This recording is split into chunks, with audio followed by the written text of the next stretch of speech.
all across America and around the world. This is Veterans Radio. This is Veterans Radio. Welcome to Veterans Radio. I am Jim Fausone. I'm the officer of the deck today. We've got some great programs for you. I think you'll find very interesting. We always want to remind you can find more about Veterans Radio at its Facebook site or by going to veteransradio.net, where we're on the web 24/7. You can find a lot of our podcasts there as well. We post new ones every Tuesday, so you can get a new story, a new interview, something you didn't know before by going to veteransradio.net. And before we get started, we want to thank our sponsors. First up, we want to thank National Veteran Business Development Council, nvbdc.org. It was established to certify both service-disabled and veteran-owned businesses. You'll find out how they can help your business by going to nvbdc.org. We also want to thank Eisenhower Center. It's a brain injury recovery center. Learn more about eisenhowercenter.com. They're located in Michigan and in Florida. We want to thank Legal Help for Veterans. Legal Help for Veterans fights for veterans' disability rights all across the nation. You can reach them at 800-693-4800 or on the web at legalhelpforveterans.com. We want to thank Vet Biz Central, which is part of the U.S. Small Business Association, VBOC, Vet Business Outreach Centers.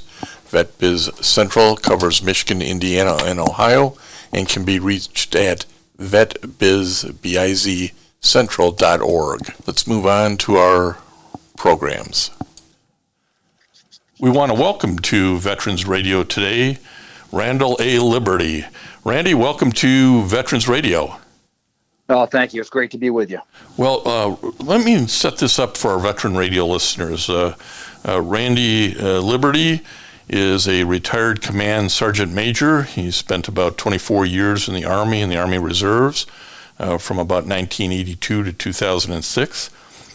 But he has an interesting professional life as well in terms of law enforcement and corrections. And we're going to get to that because I think he brings some unique things to the table. He is currently the commissioner for the state of Maine Department of Corrections, and he has served as a sheriff and a warden of a prison, so he brings those things from the state of Maine to this national audience. Randy, let's start with this. Let's set up the early life. Tell us about young Randall and why you ended up heading into military service. Sure. So I lived in here in Clinton, Maine, and it was a challenging sort of financial situation we grew up in. I had three brothers and my father was surprisingly, my father was incarcerated often. In fact, the first time that I arrived at the Maine State Prison was 1971 to visit my father, and 35 years later, I was the warden.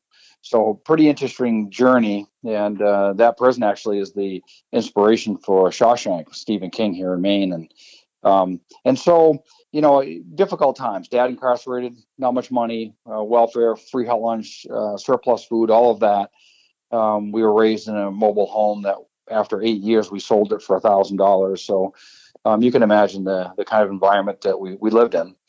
And but we all played sports. We played football, ran track, baseball.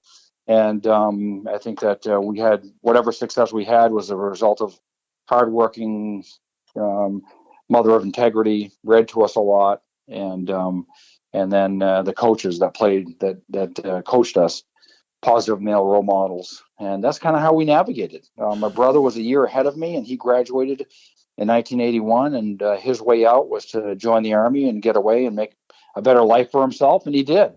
And he was stationed at Fort Devens, Massachusetts, back when that was open, as a military policeman. And I went to visit him, and it seemed like a really good life. I felt it was very similar to football, with a sort of a brotherhood and a sense of belonging. And I saw how when he came home in his uniform, how he was proud, and I wanted some of that. And so my senior year, I also enlisted in the delayed entry program and went to the recruiter and asked him to be a military policeman and give him as much college money as he could. And away I went. Well, I want to back up to this because I think it's easy for people to overlook the positive role that they can play. You mentioned the coaches and your mother really as that early influence when people might otherwise look around and say, "Man, your life is just chaos." And maybe elaborate a little bit more on the importance of those early role models and supporters. Yeah, it's critically important for me to be able to see a male teacher or a male coach. And because my father wasn't around much, and when he was around, he was often drinking, or there was often domestic violence in the home. And so when I saw those positive male role models, and they taught me how to speak to a woman, taught me how to speak to young people, how to lead, and that's where I think some of my core leadership attributes come from. It's those coaches, and there's someone to look up to, and they had goals, and they had short and long-term goals, and they had success, and that's the example that I took as I grew up. I think I had a decision to make, and often, as we know, we can learn as much from people that are poor leaders and make the wrong decisions by indicating that I don't want to travel that path. And so I learned that from my father and from the positive role models, the direction to travel. I saw they had nice homes. I saw they had nice jobs. I saw they had good relationships, and I wanted some of that. And this wasn't a decision that you were going to be career military, I don't believe, when you went in. And I don't think I don't know if your brother ended up being career military, but most of us start out with, we'll do our tour and then we're going to get out. But something resonated with you along the way, didn't it? Yeah, sure did. I found something special in the Army. I fellowship, that brotherhood, that pride of putting the uniform on, the richness of traveling to foreign countries. I mean, when I graduated from AIT, military police school, I got orders to go to Korea. So I had an opportunity to serve in Yongsan for 14 months, and I found that to be rich culturally. It was important for me, knowing that my mother dropped out in 8th grade. My father got his GED at Thomaston State Prison, and I saw the struggles that lack of education brought. And so it was important for me to secure as much college money as I could through the GI Bill, and I did. So after I did my first 3-year enlistment, I had a decision to make. My brother was in Germany, and he decided to stay in, and he went from military police to 11 Mike, Bradley fighting vehicle crewman. And I decided that I wanted to get out and pursue a full-time law enforcement career, but still be able to enjoy the fellowship that the military brings. And I joined a National Guard unit. As a military policeman, I always felt as though I wanted to be more of an infantryman. And fortunately, here in Maine, there's a mountain infantry company, and I served there while I was going to college and when I started my law enforcement career. I gave short shrift to the Army National Guard. I skipped right over that and went to the Army Reserves, so I apologize for that. No trouble. And again, it's one of those things where you just sort of make that decision. If you like what you're doing, you stay at it. You're getting something all along the way. And one of the things you went in knowing you wanted to come out with is more education, and you were able to do that. And climb, if you will, from an associate degree to a bachelor's degree to a master's degree. That was obviously very important to you, wasn't it? Yes, it was. I learned very early on that education is critical to any success. And when the window of opportunity opens, you need to be ready. And so I did my first 3.5 years at University of Maine at Augusta. And then I had an opportunity to get hired by the Kennebec County Sheriff's Office, where I remained for 24 years. And while I was at the Sheriff's Office, I was a canine handler. I was a drug investigator. I was a rescue diver, pulled a bunch of victims from lakes, rivers, and streams. I did that work, and I was going to college simultaneously and raising a family. And so, as you mentioned, I was able to pick up an associate degree in criminal justice, a bachelor's degree in public administration. And then as sheriff, I went back to school, and I picked up a graduate degree in leadership from Liberty University. And that served me well along the way. So simultaneous to that career in law enforcement, I did 7 years in a mountain infantry unit, went to Italy with them and trained with the Alpini mountain soldiers. I then joined the reserves and became a drill sergeant with the 98th Division, and went to drill sergeant school at Fort Devens, and then pushed troops at Fort Benning and Fort Leonard Wood. And then I picked up Master Sergeant Chief Instructor at West Point, and I taught there for 3 years. And that was an honor to work with those young soldiers. And then in 2004, I volunteered to be on a MIT team, 10 of us embedded with an Iraqi infantry battalion. We recruited them on the Iranian border, and then Fallujah kicked off in the fall of 2004. And we went down and fought with the RCT-1 and RTC-7, the Marine Corps, 1st and 2nd Marine Divisions. We fought our way into the city, and we occupied for about 10 months. And I told Randall at the outset I wanted to talk about that, but I'm going to push some of that to the end because I want to talk about what I think is kind of unique here, and that is, you had this opportunity. You were in the sheriff's department. You got elected sheriff, and then you were moved on to corrections as the warden of the state prison.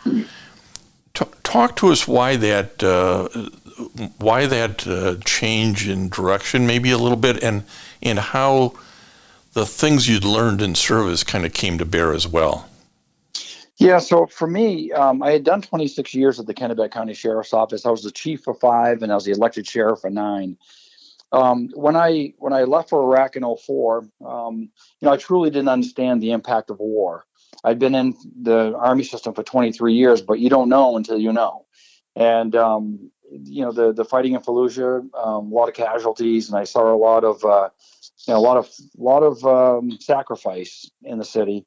And so when I came back, I was a bit changed. And so, I had post-traumatic stress as a result of not only the time that I served in Fallujah, but also the 20 plus years that I had served in law enforcement, with the unattended deaths, the suicides, the self-inflicted gunshot wounds, the fatal accidents, the rescue diving. All of that was kind of, combined to kind of place me where I was. And it was there that I recognized that there was a lot of work that could be done with veterans returning, and those that struggled with the criminal justice system. And, how could I help? And so that's when I began the journey of creating a veterans pod at the Kennebec County Jail. I served on the Maine Military Community Network as the chair. I did an awful lot of work with veterans, both law enforcement veterans, and then those that had been arrested and placed in jail. And so I found that work to be very meaningful. And the moving on and retiring from the sheriff's office, moving on to the Maine State Prison as the warden, gave me a larger platform, larger budget. I could get more done, I felt, and make a difference in people's lives. And that's when I created the Veterans Pod there. And there we have 64 veterans that are co-located in that pod, and they have the shared experiences of being veterans. And we have Vietnam vets, Iraq, Afghanistan, Panama. We have every flavor you can imagine, every branch. And that shared experience of being in the military really gives that unit a special feel. And a lot of good things happening in that unit. Well, and there's this interesting line, you sort of mentioned it, which is there's a lot of veterans who are in law enforcement, and I certainly have those in my family, and you have far too many veterans who are on the wrong side of the law. And I think the FBI statistics are something like 8% of everybody incarcerated is a veteran, which is way above the national numbers. Mm-hmm. And the sacrifice of war and service and what you see sort of adds up over time. You noticed it from your law enforcement career and your military career. You said after a while it just became a lot to carry, and you had to begin addressing some of the PTSD and other issues just to make sure you stayed on the right side of the line, didn't you? Yeah, for sure. So when I came back, my symptoms of post-traumatic stress were quick to anger and quick to emotion. And so when I went to Iraq, I thought it was important for me to come back and tell the story. I was a was a 40-year-old, and I did a lot of public speaking, and I'd speak to groups. I brought a lot of my sort of war artifacts with me, and I tell them when I began to speak, I said that there may be a time when I'm speaking to you that I have to pause and I get emotional, but it's just a natural response to the trauma that I've faced both in law enforcement and in Iraq. And I did need to get help. I went to Togus VA, and I received some help outpatient. I would go every Tuesday at 1:00, and I would dread it because it would be like ripping off a scab. And I'd find any excuse not to go. And my brother, who was retired Army, he's an infantryman, and my wife sort of teamed up on me and ensured that I went. And they followed up on it. And so did the VA. They'd call me and, where are you? Why aren't you here? And then over time, through therapy, my symptoms were diminished. And my triggers didn't happen as often, but I still, I was in law enforcement, so I still carried a gun. I still smelled the brake free, the oil, that same lubricant we'd use when I pulled my M4 up to my nose. I'd still go to gun calls. I'd still see, death and dying. And so there are still triggers, but you just have to find a way to navigate through that. And there are a lot of paramedics, EMTs, law enforcement officers that have served and are military veterans, and there is impact. But I would say this, there's no dishonor in getting help, and you and your family deserve it. You've earned the help, the assistance, and your life will be better for it. And I think too many guys get worried about how's this going to impact my job, and I don't want it on my record, and I don't want people to think I'm weak. And those of you who don't know Randall A. Liberty here, the commissioner of the state of Maine Department of Corrections, he's a badass, and he was willing to take whatever risk associated with, hey, I need some help to have a better quality of life. And that's really what we kind of got to get the message out to more guys on, is the VA is there to help you. Your family's out there to help you. You should let them help you, shouldn't you? Yeah, I agree. One of the things that was important for me is, as a sheriff at the time and as the warden, is to be out up front and say that this is a natural response. It's, I talk to my guys and say, I was a drill sergeant, and I would say things to the privates like, don't contaminate my Army with your weakness, and suck it up. I don't want to hear you complaining. And we promote that sort of outer shell and toughness, and it serves us well in combat. But when you come back, you have to let those emotions out. You have to be honest and frank about it. And me working with other veterans and assisting them in their journey and them helping me in my journey made all the difference. And I was fortunate enough to be approached by Jennifer Rooks of the Maine Public Broadcasting, and she wanted to do a project related to veterans and post-traumatic stress. And so we worked on it. And the documentary is called A Matter of Duty. And you can Google it, A Matter of Duty, Maine Public Broadcasting. And it shows an hour-long, sort of some of my struggles and how I resolved them. And then it follows 5 fellow veterans that struggled. And some were successful and some were not. But it just tells a journey, and it tells the cost of war. And, the cost is really a family affair. The family's along with us for that trauma and that recovery. And so if the listeners have an opportunity, A Matter of Duty, Maine Public Broadcasting, it's worth a listen. It allows you to know that you're not alone, and the struggles are real, and you and your family deserve to get help. Well, and it does, you want to break that generational cycle of trauma that all too often can go from one generation to another. And fortunately for veterans, you have available services through the VA, and we'd certainly encourage folks to utilize those things. Let me come back to sort of maybe some of your philosophy on the men who are incarcerated, and in particular the veterans that you've had under your custody and control, whether it was in the sheriff's department, in the jails, or as a warden in the prison, and now as commissioner of the Maine Department of Corrections.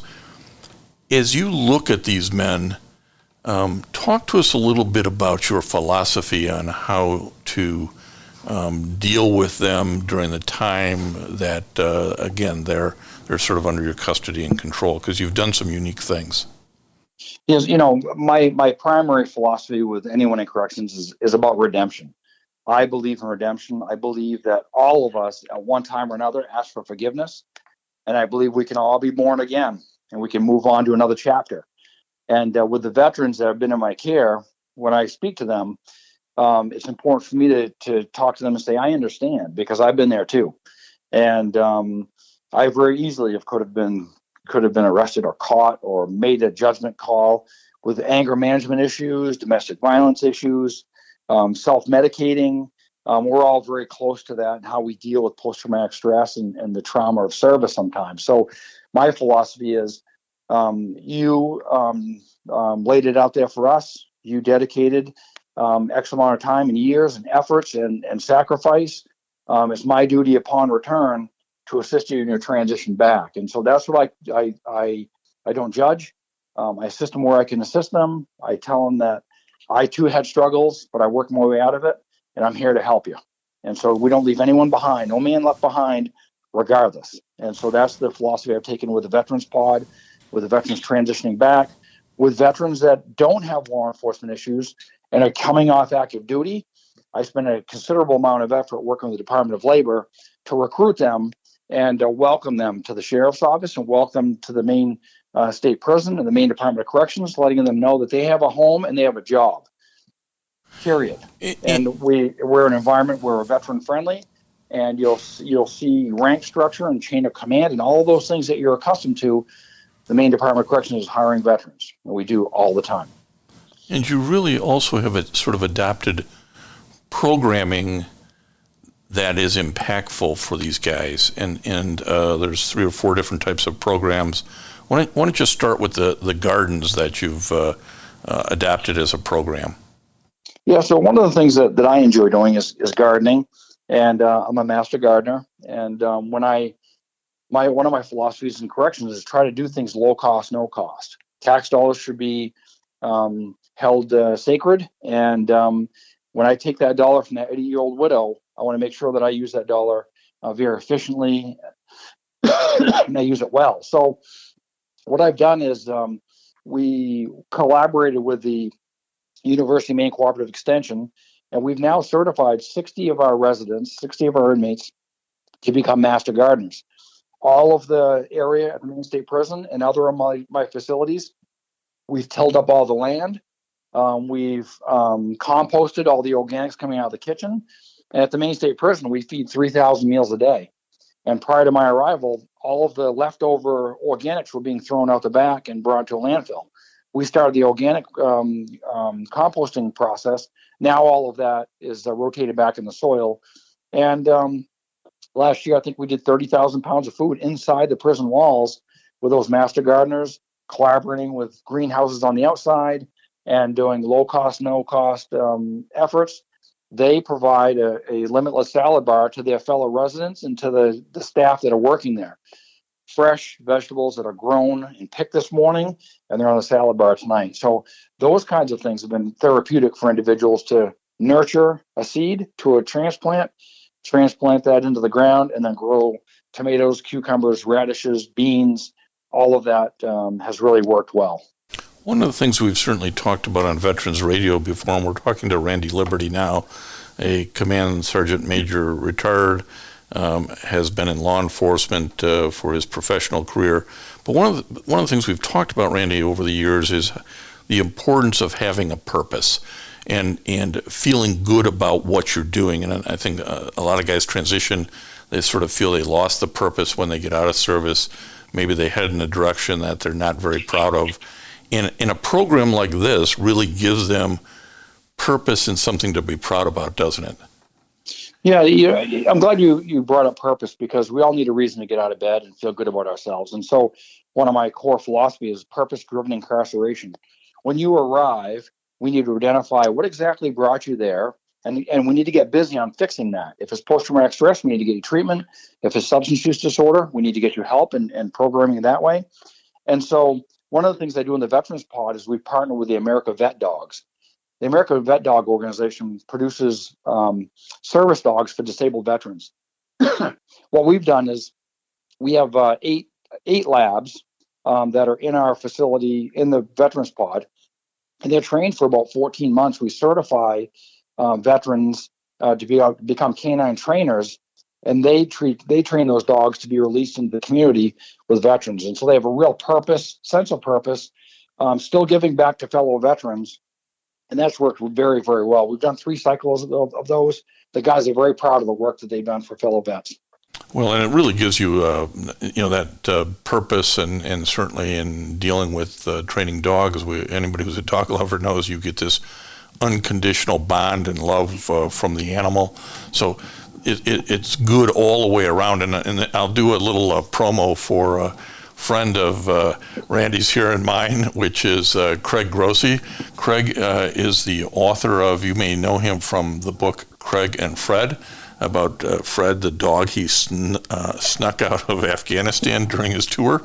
He has a new book out called Second Chances, which talks about his involvement at the Maine State Prison and getting to know Randy Liberty and what's being done to assist veterans and others through some of these programs, the gardening program we just talked about, the American Vets Service Dog program. But you've also adopted sort of volunteers who have their own skills. Craig Grossi, as an author, established a writing program. There are music programs. Talk to us again about the importance of these kinds of volunteers and their programs. Yeah, Craig was a real gift to me and to the fellow veterans, both incarcerated and free. And the work that he did in the Veterans Pod was critical. It's one thing for a paid employee to go into a pod and spend time with the residents, but it's something other to have an individual that doesn't have to be there, that's a civilian, that doesn't have to go into the prison, and they give up their own time to volunteer and help these individuals transition. And like with anyone else, we want to feel as though people care about us and they're not forgotten. Just like when we're deployed, it doesn't matter what you receive for a care package or a letter. It's just that people have remembered you and care enough to think of you. And so Craig was a gift. Another set of volunteers are individuals called the Liberation Institute. They came in and they volunteered to teach yoga and mindful meditation. And not only did they teach that, but they also certified 18 of my residents to be nationally certified yoga instructors. So those yoga instructors now go into the units with their fellow inmates and they teach yoga. And it really quiets the pod. It gives mindful reflection, and it gives people purpose. And those volunteers that come in for yoga, for the canine programs, for the writing programs, for fly tying, for any of that sort of work that they're doing is really profound and makes a difference in these men's lives.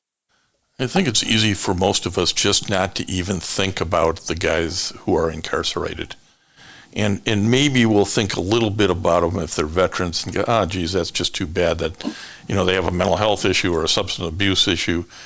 But we just don't spend much time thinking about it, which is why I'm so happy to have you talking about it today, Randy.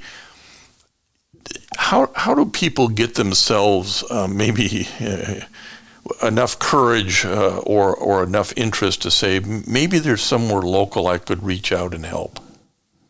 There absolutely is. We know that the people that arrive in my facilities have mental health issues, substance use disorder, trauma in their background, learning disabilities, a combination of all of that, neglect, poverty. That's 99% of the people that I have incarcerated. And they're people just like you and I.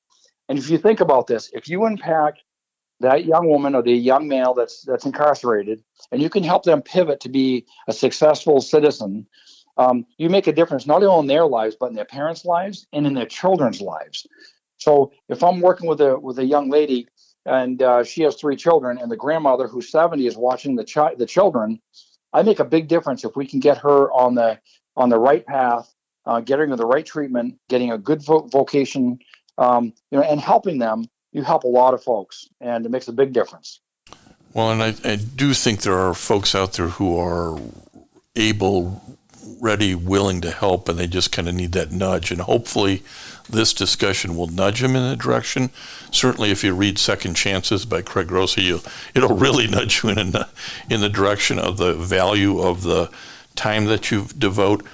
But I want to talk about the mental health problem for a minute, if we could, Randy. It's a challenge, I suspect, for any state organization, certainly Department of Corrections, to have sufficient resources to deal with those kinds of problems. Is there a relationship between what you're doing in a Department of Corrections and what the VA can offer to veterans who are incarcerated? Yes, they do. They're challenged a bit because they can't provide services that we're obligated to provide. But what they do provide at the VA is they bring a liaison in and let everyone know, all the veterans know what exactly their rights are and what they have for benefits. Others, like Easter Seals, the vet centers, the Bureau of Veterans Affairs, those organizations come in and they do a lot more work internal to the facilities, and they do a great job. And that there are quite a few assets, and there are quite a few individuals that want to come in and want to assist if you ask, and you provide an environment where they feel welcomed, and they don't have to be, apprehensive about, can I get in? How difficult is it to get in the facilities? Will I be turned away? If you knock down those barriers, you'll find that there are a lot of people in the community that care about veterans, and they want to do good. In fact, we have an American Legion post on the Mid-Coast, and we created an American Legion post inside the prison in the Veterans Pod. It's the Brian Bucher Memorial American Legion post. And that gave the men a sense of belonging. We have American Legion leadership that comes in, helps them with the meetings, gives them focus, and that's really worked well also. So the service groups, the VFW, the American Legion, the DAV, those have all been very helpful assisting the veterans on the inside. And it creates a bridge when they get out of a group that they might have an affinity to and a relationship with, and that's got to be helpful. Oh, very much so. One of the biggest challenges with incarceration is transition. And if individuals have a home church or a home Legion post, and any of those resources that may be helpful to them in transition, they'll be apt to be much more successful. One of the other things that I think is worth talking about to somebody who's an expert in law enforcement and corrections is there's sort of a national trend now to recognize the need for some state court diversion programs, whether they be mental health, but a lot of places are adopting veterans courts as well. Have you seen that in Maine, and have you an opportunity to see the value of it? Yes, we established a veterans court in 2006 in the state of Maine, and it was very, very successful. Janet Mills, the governor, her sister-in-law, Nancy Mills, was the justice, and it worked extremely well. If you watch A Matter of Duty, you'll see actually the veterans court and how that's working. We've had some really good success. We've been able to give best case, worst case scenarios and give the veterans an option. Good wraparound services for the veterans. The district attorney is a specialist in veterans affairs. We have Maine Pretrial, which does the management of those individuals. It's gone very, very well. Some really nice partnerships. We currently now have 2 veterans courts in the state of Maine, one in Augusta and one in Portland, and it's going very, very well. A good example of where people could help locally as well to keep veterans out of being incarcerated by working with veteran courts and diversion programs. And I know we've pushed the Command Sergeant Major up to his time limit. I appreciate the extra time that you gave us today, Randy, and all of the work that you're doing in the Department of Corrections for the state of Maine. I'm glad that Craig put us together and created an opportunity to talk to an expert with your experience not only in the military but law enforcement and corrections. Well, it's an honor to be with you, and anyone listening, if you'd like any assistance or anything I can do for you, please don't hesitate to reach out to me, Randy Liberty, the Commissioner of the Maine Department of Corrections. And thanks for your time today. Thank you. Nice chatting with you. And I want to thank everybody for listening to Veterans Radio today. I am Jim Fausone. It's been a pleasure to be your host. I'm a veterans disability lawyer at Legal Help for Veterans, and you can reach us at 800-693-4800 or legalhelpforveterans.com on the web. You can follow Veterans Radio on Facebook and listen to its podcasts and internet radio shows by going to veteransradio.net. And until next time, you are dismissed. If you have a VA claim denied by the Board of Veterans' Appeals, contact Legal Help for Veterans at 1-800-693-4800. They're experts in handling cases before the U.S. Court of Appeals for Veterans Claims. Their number again, 1-800-693-4800. We again want to thank our national sponsors, the National Veterans Business Development Council, NVBDC.org, the U.S. Small Business Administration Veterans Business Outreach Center, Eisenhower Center, VA Ann Arbor Health Care System, the Vietnam Veterans of America Charles S. Kettles Chapter, Ann Arbor, Michigan, VFW Graf O'Hara Post 423 in Ann Arbor, and the American Legion Press Corn Post 46, also in Ann Arbor. They keep us on the air, as does your support. Go to Facebook, go to veteransradio.net, and support our efforts. And until next time, you are dismissed. Lucky Land Casino, asking people, what's the weirdest place you've gotten lucky? Lucky? In line at the deli, I guess? Aha, in my dentist's office. More than once, actually. Do I have to say? Yes, you do. In the car before my kids' PTA meeting. Really? Yes. Excuse me, what's the weirdest place you've gotten lucky? I never win and tell. Well, there you have it. You can get lucky anywhere, playing at LuckyLandSlots.com. Play for free right now. Are you feeling lucky? No purchase necessary. Void where prohibited by law. 18+. Terms and conditions apply. See website for details.